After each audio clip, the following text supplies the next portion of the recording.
A man grips a rope tightly, a young boy clinging to his side as he climbs down from a blazing building.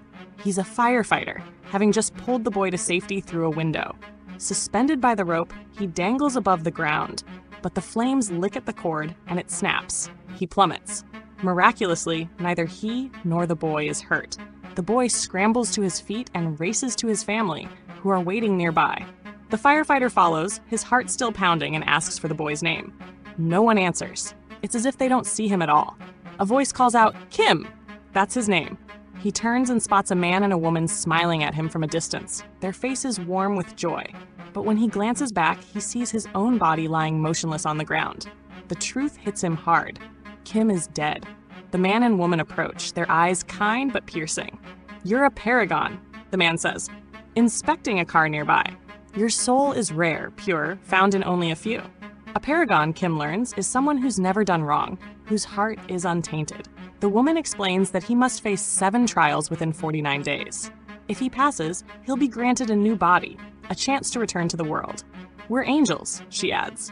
There are 3 of them, Angel A, their leader, Angel B, and Angel C, the woman speaking. 2 of them guide souls from the living world, while one oversees where humans are laid to rest. Kim, still reeling from his death, longs to see his mother, but the angels warn him he can't wander the earth as he is. Suddenly, a portal tears open in the sky, a gateway to another realm. It pulls Kim's soul upward, and in the next moment, he's in a strange new world. This other world is filled with souls like his, but Kim is greeted with warmth. His paragon soul sets him apart, marking him as innocent. The angels stay by his side as he's led to his first trial, the Hell of Murder, a place for those who've caused death. Below, a sea of molten lava churns, filled with millions of tormented souls.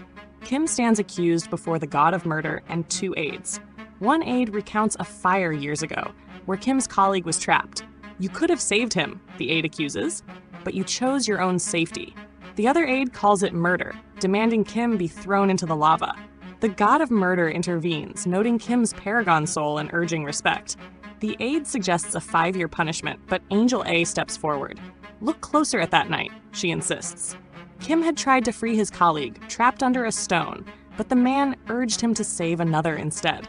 Kim rescued 8 people that night, returning for his colleague only to find the building collapsing. He's innocent. The god of murder agrees, and Kim is released. They board a boat, heading to the next trial before the god of indolence, where the lazy and negligent are judged. Kim, curious, asks why the angels help him. Angel C explains that King Yong-hwa, their ruler, promised that if they guide 49 paragon souls back to Earth, they too can return. These trials, held within 49 days of death, are only for the purest souls. Kim, the 48th, doesn't want to go back, but the angels insist only King Yamraj can decide his fate. At the trial, the goddess of indolence reviews Kim's life, marveling at how he risked everything to save others. "How did you do it?" she asks. Kim, honest to a fault, admits, "For money." Her face darkens. "Money is your god," she thunders, accusing him of greed. Kim teeters on a wooden platform above water, a cascade of punished souls visible in the distance. He's terrified, about to fall, when Angels A and B intervene. He worked tirelessly, they plead. The money was for his sick mother and his brother's education. The goddess softens, seeing Kim's selflessness. He passes the second trial. The group sets off for the Hell of Deceit, where liars and betrayers face judgment. On the way, shadowy figures attack, startling the angels. "This shouldn't happen," Angel A mutters, suspecting a murder tied to Kim's family on Earth. A vengeful soul stirring trouble. She leaves for the living world to investigate, while Angels B and C guide Kim to the next trial. There, Kim faces accusations about his colleague's death again. It's claimed he wrote letters to the man's daughter, posing as her father and hiding his death. The daughter, learning the truth, was devastated. Worse, it's said Kim is married with a son, yet he abandoned his family 15 years ago, never returning home. The weight of these charges hangs heavy, the truth of Kim's past unraveling as the trial looms. Kim stands accused in the Hell of Deceit, silent as the question of his lies hangs in the air. Thorny branches slither toward him, threatening to slice his tongue when Guardian Angel C steps forward. "Let me speak," she pleads. Yes, Kim wrote those false letters, but not for his own gain. He didn't want his colleague's young daughter to know her father was gone. She was just a girl, focused on her studies, and those letters brought her joy. She finished school and only later learned the truth. Angel C pauses, her voice softening. Kim also wrote to his sick mother, pretending he was married with a son. When she believed it, she recovered quickly, her heart lifted. Kim lied to keep others happy, not for himself. The words sink in, and Kim is declared innocent. With a quiet nod, they move on to the next trial. Meanwhile, on Earth, Guardian Angel A searches for answers. He learns Kim's younger brother, Rim, has died. Finding Rim's soul lingering in a photograph, Angel A demands, "How did you die? Where's your body?"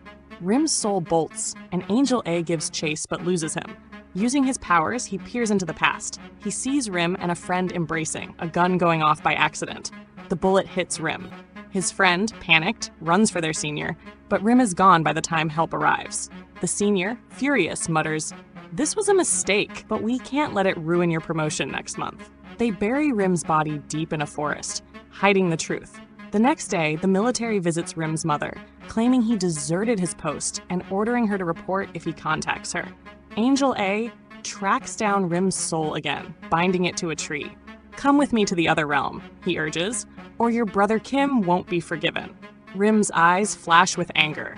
"What brother, the one who abandoned us 15 years ago? I don't know him, and I won't go. I want revenge. They buried me alive." The words jolt Angel A, stirring memories of his own human life. He takes Rim to see his friend, now drunk and guilt-ridden, standing outside Rim's old home. The friend slips Rim's mother a map marked with a red dot, the spot where Rim's body lies. Overwhelmed with regret, the friend tries to take his own life in a desolate place. Rim, watching, begs Angel A to save him. "I can't," Angel A says firmly. "We don't control life and death. It's against our rules."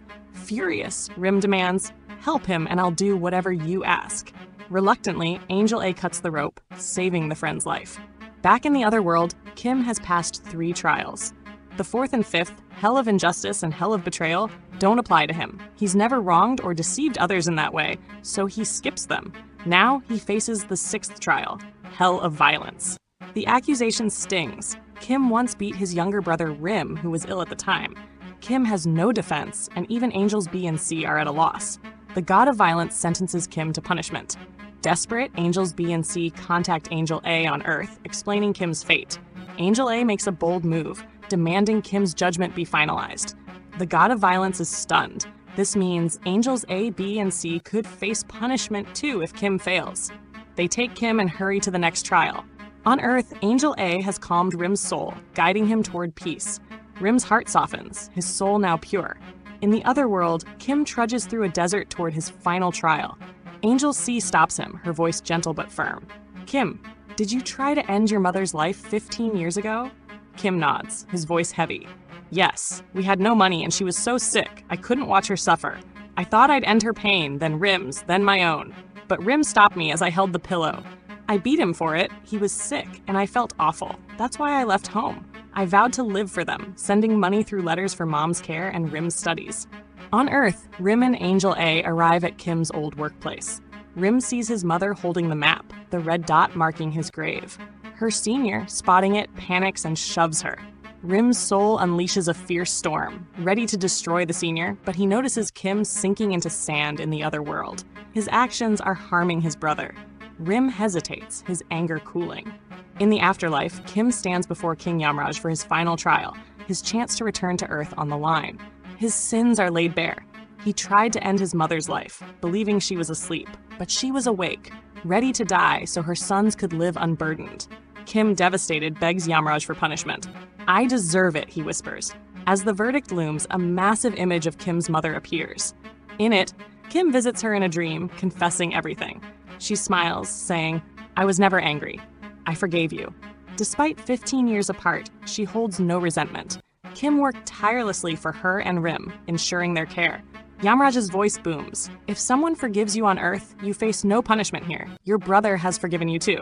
Kim passes his 6th and 7th trials. Yamraj grants Kim's return to Earth. Kim thanks Angel C, his heart full.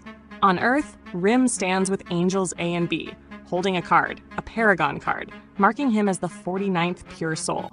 The angels must now guide Rim through the trials within 49 days. If they succeed, they too will be reborn. The story closes as the angels lead Rim to the other world, their own rebirth within reach, and the tale fades to silence.